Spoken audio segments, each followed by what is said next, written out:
हम है red network, हम करते हैं जन की बात। नमस्कार, मैं हूं योगेश चक्रवर्ती और आप देख रहे हैं रेड नेटवर्क। और इस वक्त हम आरजेडी कार्यालय के बाहर हैं और हमारे साथ आरजेडी के यूथ के प्रेसिडेंट कारी सुहैब साहब हैं।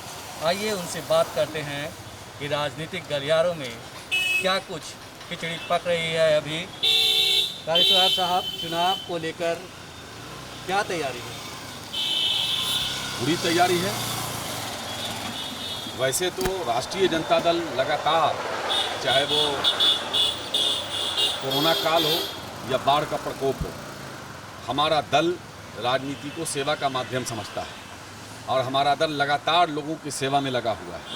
जो गरीब गुरबा लोग, जो कोरोना की वजह से उनकी नौकरी चली गई, उनका रोज़गार चला गया, वो भूख से परेशान है, वैसे लोगों को लगातार हमारे राष्ट्रीय जनता दल के विशेष तौर पर युवा राजद के साथी लोगों को उन तक पहुंच के बिहार में या बिहार से बाहर जो लोग हमारे लोग फंसे हुए थे, आपने देखा होगा, लगातार उनकी मदद करते रहे। अपने नेता लालू प्रसाद यादव जी के बताए हुए मार्ग पर चलते हुए नेता प्रतिपक्ष तेजस्वी यादव के आदेश पर फिर बाढ़ का प्रकोप जब आया तो लगातार तेजस्वी जी स्वयं निकले सब तरफ और उन्होंने आदेश दिया और तमाम राष्ट्रीय जनता दल के लोग, विशेष तौर पर युवा राजद के साथी, तमाम जो 14 ज़िला में बाढ़ से जो तबाही है, सब जगह जाकर के लोगों को राशन, दवाई और उनकी जो भी व्यवस्था है वो इसको पूरी करने की कोशिश कर रहा है।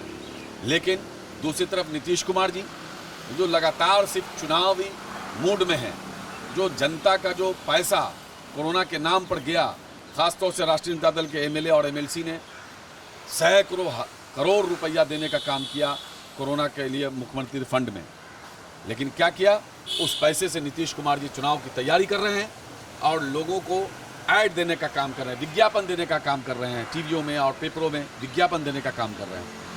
उनको जनता मर रही है, वेंटिलेटर के बिना लोगों की मौतें हो रही हैं, ऑक्सीजन के बिना लोगों की मौतें हो रही हैं, डॉक्टर कोई पूछने वाला नहीं है, कहीं कोई जा रहा है प्राइवेट हॉस्पिटल में 20 लाख 15 लाख का बिल बन रहा है, लोग परेशान है। जो नॉर्मल बीमारी है उसको देखने के लिए डॉक्टर नहीं है। बिहार में जो कोरोना का जो आंकड़ा है वो छुपाया जा रहा है। मैं बहुत जिम्मेदारी के साथ कह रहा हूँ कि बिहार में कम से कम 5,000 से ज़्यादा लोग कोरोना से मर गया है लोग। लेकिन क्या कर रहा है, ये छुपा रहा है, उसको हार्ट अटैक बता रहा है। उसके अलावा हमको लगता है कि 5 लाख से ज़्यादा यहाँ कोरोना के मरीज़ हैं, लेकिन उसको छुपाया जा रहा है। ये चुनाव कराने के लिए बेचैन है। लेकिन नेता प्रतिपक्ष का कहना यह है कि पहले आप लोगों की जान बचाइए, उसके बाद तो चुनाव होता रहेगा, सरकारें आती और जाती रहेंगी। सत्ता किसके लिए बनता और बिगड़ता है? जनता के लिए ना। जनता रहेगा तभी ना। जनता है नहीं, आप चुनाव कराने के लिए बेचैन हैं। फिर भी अगर सरकार ज़बरदस्ती चुनाव थोपती है तो राष्ट्रीय जनता दल का एक एक कार्यकर्ता चुनाव के लिए पूरी तरह से तैयार है, क्योंकि बिहार की जनता तैयार है। बिहार की जनता मुख्यमंत्री नीतीश कुमार जी को मुख्यमंत्री पद से हटा करके तेजस्वी यादव जी को मुख्यमंत्री बनाने का मन बना चुकी है, उसके लिए तैयार बैठी है। इसलिए चाहती है कि जितना जल्दी हो ये निकम्मी सरकार को जल्दी जल्दी हटा करके और बिहार को एक विकसित राज्य बनाने के लिए तेजस्वी यादव जी को मुख्यमंत्री बनाए।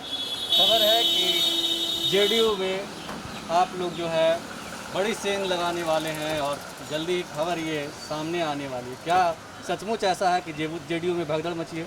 देखिए, सेंध वेंध हम नहीं लगाते हैं, सब जगह भगदड़ मची हुई है। लोकतंत्र में जनता मालिक होती है। बिहार के लोगों का मूड सभी पार्टी के लोग देख रहे हैं। बिहार के लोगों ने, विशेष तौर पर युवाओं ने, 57% युवा है यहाँ, और 57% युवाओं ने, चाहे वो किसी भी धर्म जात बिरादरी के लोग हों, सब लोगों ने मन बना लिया है कि तेजस्वी यादव जी एक युवा हैं, उनके पास विज़न है, वो बिहार के लिए कुछ करना चाहते हैं। 15 साल नीतीश कुमार को दिया गया, एक सुई का कारखाना नहीं लगा सके। 15 साल में बाढ़ से हर साल तबाही होती है, बाढ़ का अस्थायी निदान नहीं कर सके।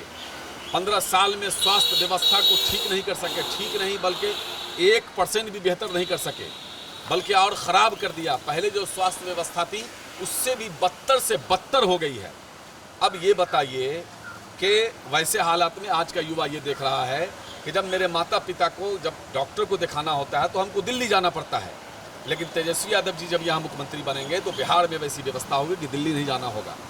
बच्चे देखते हैं कि मुझे IAS IPS की तैयारी करने के लिए पढ़ना होता है या अच्छे कॉलेजेस में अच्छी एजुकेशन लेने के लिए जब हमको एडमिशन लेना पड़ता है तो हमको बिहार से बाहर जाना पड़ता है। तेजस्वी यादव जी युवा हैं, वो युवा के बारे में सोचेंगे तो बिहार से बाहर उनको पढ़ाई के लिए नहीं जाना पड़ेगा।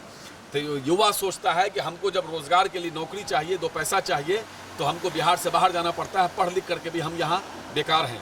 वो नेताओं को, एनडीए के नेताओं को घर पे बुलाना छोड़ दिया।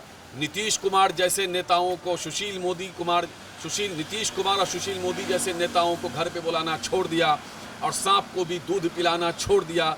यहाँ की सरकारें गोंगी बहरी है, इसीलिए तो मैं भी भैंस के आगे बीन बजाना छोड़ दिया, और बाप की डिग्री को घुन लगते देखा तो बेटे ने स्कूल का जाना छोड़ दिया। तो यहाँ लोग पढ़ लिख करके भी उनको काम नहीं मिल रहा है, लोग परेशान हैं। तो युवा सोचते हैं कि हम पीएचडी किए हुए हैं, हम ग्रेजुएशन किए हुए हैं, बीटेक किए हुए हैं, एमटेक किए हुए हैं, एमबीबीएस किए हुए हैं, और ये सब लोगों को नौकरी नहीं है किसी को। तो ये सब लोग हैं कि अगर तेजस्वी जी मुख्यमंत्री बनेंगे तो उनको युवाओं की चिंता होगी। यहाँ नौकरी के लिए यहाँ वैकेंसीज आएंगे, लोगों को नौकरियाँ मिलेंगी। तो इन सब बातों को लेके बिहार की जनता ने पूरी तरह से मूड बना लिया है। तो जो बिहार की जनता का जो मूड है, तो सब दल के लोग मेरे पास आएंगे। आप वो भी तो बिहार की जनता है ना। जी, आप यूथ के प्रेसिडेंट हैं, आपके नेता यूथ हैं, उधर एलजेपी के नेता चिराग पासवान भी यूथ हैं। कहा जा रहा है कि दोनों के बीच कुछ खिचड़ी पक रही है।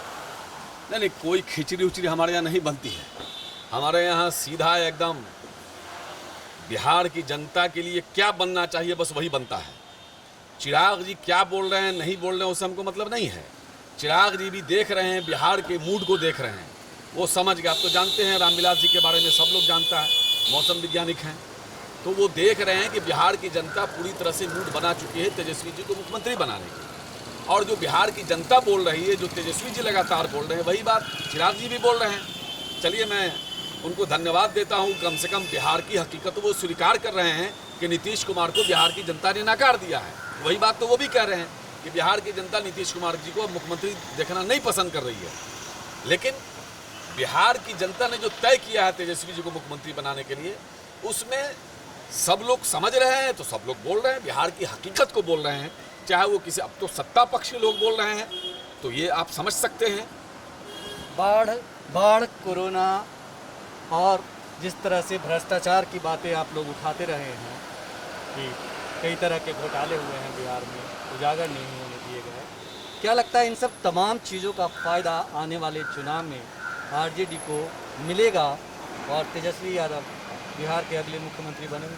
देखिए, हम फ़ायदा नुकसान के लिए राजनीति नहीं करते हैं। राष्ट्रीय जनता दल एकमात्र पार्टी, मैंने पहले कहा कि राजनीति को सेवा का माध्यम समझते हैं। फ़ायदा नुकसान का नापतोल मैं नहीं करता हूँ। मैं बिहार की जनता के लिए, हमारे नेता बिहार की जनता के लिए जो बेहतर होगा वो करेंगे। फैसला बिहार की जनता को करना है। लेकिन आप भी देखिए, मैं तो घूमता रहता हूँ, बिहार की जनता में एक अजीब सा उत्साह है। एक लगातार बिहार को बदलता हुआ देखना चाहते हैं, एक नया बिहार बनाना चाहते हैं। नया बिहार कब बनेगा? नए नेतृत्व के साथ बनेगा, युवा जोश के साथ बिहार आगे बढ़ेगा। और बिहार, मुझे विश्वास है कि जब तेजस्वी जी मुख्यमंत्री बनेंगे तो देश का सबसे विकसित राज्य बिहार बनेगा। विराट नेटवर्क से बात करने के लिए आपका बहुत शुक्रिया, धन्यवाद। तो ये थे आरजेडी के यूथ प्रदेश प्रेसिडेंट कारी सुहैब साहब, जिनका कहना था कि हम जन सेवा की राजनीति करते हैं, स्वार्थ की राजनीति नहीं करते, सत्ता की राजनीति नहीं करते। और जिस तरह से हम सेवा की राजनीति करते हैं, ऐसे में वो वक्त आ रहा है जब जनता को फैसला लेना है कि वो किसे मुख्यमंत्री के तौर पर देखना चाहती है। लेकिन इसके साथ ही उन्होंने ये साफ किया कि जनता में कहीं ना कहीं उबाल है और इसका फ़ायदा आरजेडी को जरूर मिलेगा। योगेश चक्रवर्ती, राज नेटवर्क, पटना। हम हैं रेड नेटवर्क, हम करते हैं जन की बात।